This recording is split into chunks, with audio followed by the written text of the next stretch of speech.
Pernah nggak kalian mikir, kenapa ya kita sebagai manusia diciptakan Tuhan, kenapa bisa terlalu peduli dengan apa yang orang lain pikirkan tentang diri kita? Kenapa ya kita terlalu bermanja pada persepsi dan ekspektasi orang lain tentang diri kita, sehingga kita pada akhirnya bisa terlalu peduli dengan apa yang orang lain pikirkan tentang diri kita? Padahal yang kita ketahui adalah terkait dengan persepsi dan ekspektasi orang lain tentang diri kita, itu menurut aku sebenarnya hanyalah sebuah fiksi, teman-teman. Imajinasi yang belum tentu terjadi, dan itu menurut aku hanyalah hasil pikiran kita saja gitu tentang apa yang orang lain pikirkan tentang diri kita. Sehingga pada akhirnya otak kita pun memproduksi hal-hal yang telah kita pikirkan tersebut dan akan membawa kita pada plus dan minus. Apakah pikiran kita tersebut akan mengarah pada pemikiran positif atau pemikiran negatif. Tapi sebenarnya bagaimana berhenti peduli dengan apa yang orang lain pikirkan yang masuk ke dalam otak kita sehingga kita memikirkan itu pemikirannya lebih cenderung kemana? Apakah lebih cenderung ke hal-hal positif atau lebih cenderung kepada hal negatif? Pasti kalian yang nonton video ini udah baca judul bagaimana berhenti peduli dengan apa yang orang lain pikirkan tentang diri kita. Pasti kalian bagi kalian yang sedang mengalami quarter life crisis mungkin, atau yang sejenisnya gitu ya, sedang mengalami kecemasan, kekhawatiran, penderitaan dan lain sebagainya, pasti ketika kalian baca judul ini, pemikiran kalian akan mengarahkan judul ini pada pemikiran negatif. Maka dari itu video ini aku buat, apakah pertanyaan tentang bagaimana berhenti peduli dengan apa yang orang lain pikirkan itu adalah selalu berkonotasi negatif, atau bisa jadi bagaimana berhenti peduli dengan apa yang orang lain pikirkan itu berkonotasi positif. Dan sebenarnya bagaimana kita nyikapi pertanyaan tersebut. Oleh karena itu, inilah video ini paragraf tentang bagaimana berhenti peduli dengan apa yang orang lain pikirkan tentang diri kita, yang aku kemas sesuai dengan ilmu pengetahuan yang ada. Teman-teman, kita bahasnya pelan-pelan ya. Aku yakin kalian yang menonton video ini, kalian itu bukan psikopat gitu.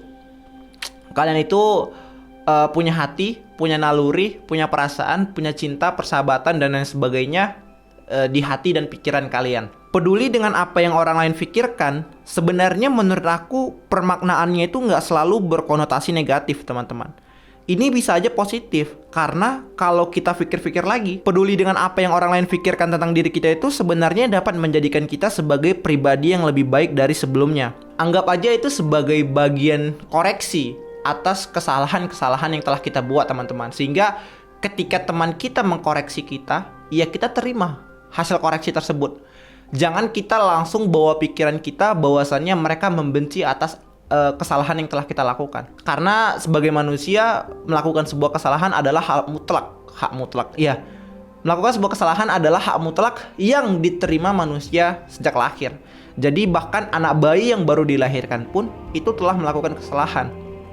Apakah dia memecahkan gelas sehingga orang tuanya marah, lalu kemudian dia melempar-lempar barang yang ada di sekitarnya, dan pada akhirnya lingkungan sekitar rumah itu menjadi berantakan? Itu kan sebenarnya kalau kita pikir-pikir lagi, secara manusia ya, nggak ada derajat tingkatan apakah dia bayi, apakah dia remaja atau dewasa. Itu sebenarnya anak bayi itu telah melakukan sebuah kesalahan. Nah, itulah maksud aku kenapa melakukan sebuah kesalahan adalah hak mutlak yang telah melekat dalam diri manusia sejak lahir. Ya, aku merasa kalian itu bukan psikopat. Kalian itu masih punya hati nurani, naluri yang ada di dalam hati dan pikiran kalian. Teman-teman, coba kalian bayangin di muka bumi ini, kita diciptakan Tuhan tidak punya rasa kepedulian sedikit pun, ya kan? Kalau misalkan kalian nggak punya hati nih, kalian nggak peduli dengan apa yang orang lain pikirkan tentang diri kalian, itu akan bahaya, teman-teman.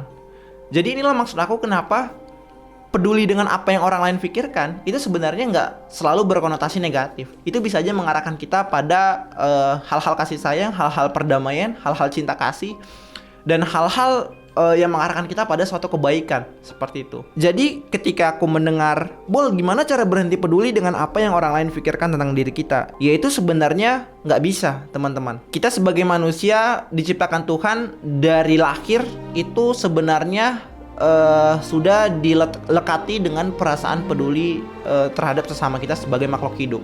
Jangan bawa pikiran kalian pada pemikiran negatif, arahkan aja pikiran kalian pada intuisi diri kalian.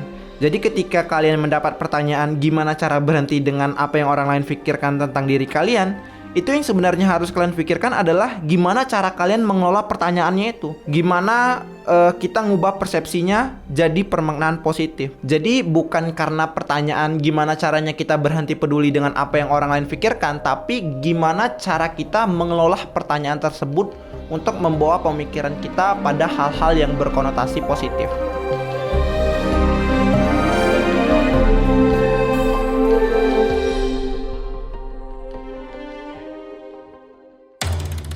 Penjelasan tentang proses evolusi pikiran manusia tentang kepedulian kalau dirunutkan satu persatu itu sangat panjang penjelasannya teman-teman. Dulu jutaan tahun yang lalu, kita tuh sebagai manusia diciptakan sangat menyebalkan gitu. Kita bodoh, kita bengak, kita tolol, kita bego, dan bahkan manusia itu merupakan salah satu makhluk hidup yang sangat buruk dalam hal beradaptasi di alam semesta ini teman-teman. Kita buruk dalam hal memanjat pohon, kita kalah dengan monyet, dan kita buruk dalam hal memotong suatu benda. Bahkan pada kala itu simpanse itu lebih mendominasi keterampilannya daripada keterampilan manusia. Coba bayangin ada satu simpanse dan ada satu manusia dan ada satu pulau kosong. Simpanse dan manusia kita letakkan dalam pulau kosong itu. Coba kalian pikirin sekarang, siapa yang paling bisa bertahan hidup? Aku rasa kalian akan mikir pasti si simpanse gitu kan, bukan manusia. Tapi kenapa sekarang di dunia ini manusia lebih mendominasi daripada simpanse? Salah satu faktor yang menyebabkan kenapa kita sebagai manusia bisa mendominasi simpanse adalah berkat kecerdasan pikiran kita teman-teman. Otak kita tuh dari hari ke hari itu terus berevolusi tentang berbagai hal, dan salah satu faktor kenapa otak kita cepat berevolusi dari zaman ke zaman adalah karena disebabkan oleh perilaku manusia dalam bersosialisasi. Kecerdasan manusia dalam bersosial, kecepatan manusia berinteraksi dengan satu makhluk hidup dan makhluk hidup lainnya, sebut aja itu sebagai kemampuan super evolusioner. Itu yang membuat kita di sini, itu yang membuat kalian bisa menonton video ini berkat kecerdasan akan ilmu pengetahuan. Oleh karena itu teman-teman, di bab ini yang pengen aku sampaikan adalah terkait dengan proses evolusi pikiran manusia perihal kepedulian dalam konteks bersosialisasi adalah sebenarnya itu secara harafiah udah tertanam ke dalam sistem saraf kita teman-teman. Pada dasarnya teman-teman, kita ini sebagai manusia diciptakan itu sudah dilekati dengan rasa kepedulian untuk bersosialisasi, untuk berinteraksi, dan untuk membangun persahabatan di lingkungan sekitar kita.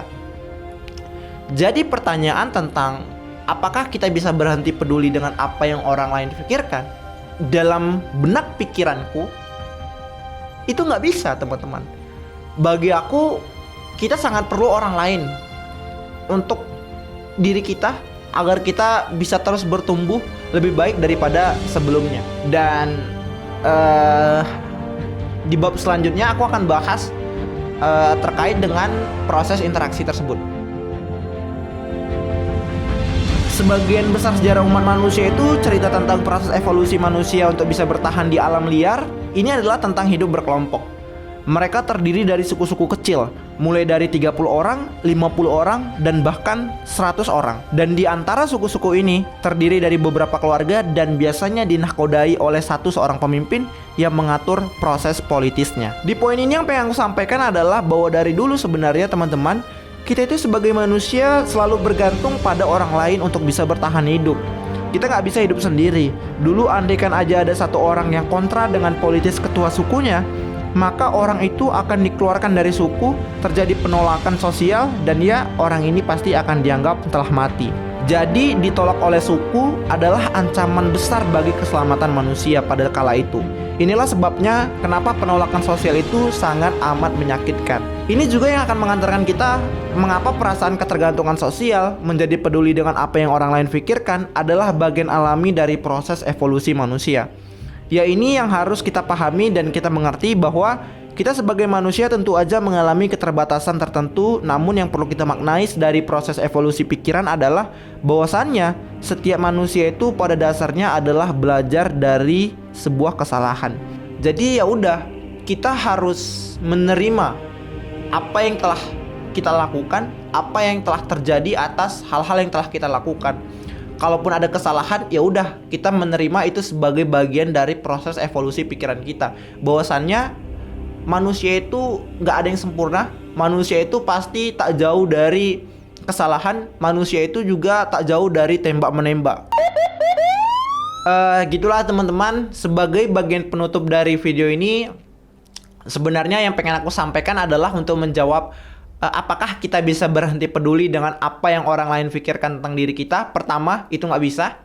Karena telah aku jelaskan sebelumnya bahwasannya kita dari dulu diciptakan Tuhan gitu ya. Kita ini udah dilekati dengan perasaan peduli karena kita punya hati, naluri yang mengantarkan kita pada proses evolusi pikiran. Maksudnya dari hati kita baru ngalir ke naluri kita. Naluri dan hati itu akan mengalirkan ke dalam otak kita, ke dalam sistem saraf kita, sehingga timbullah perasaan peduli. Dan menurut aku berhenti peduli dengan apa yang orang lain pikirkan itu tidak baik. Itu akan mendiskreditkan perasaan batin kita, dan pikiran kalian pun tidak akan bisa tumbuh secara optimal.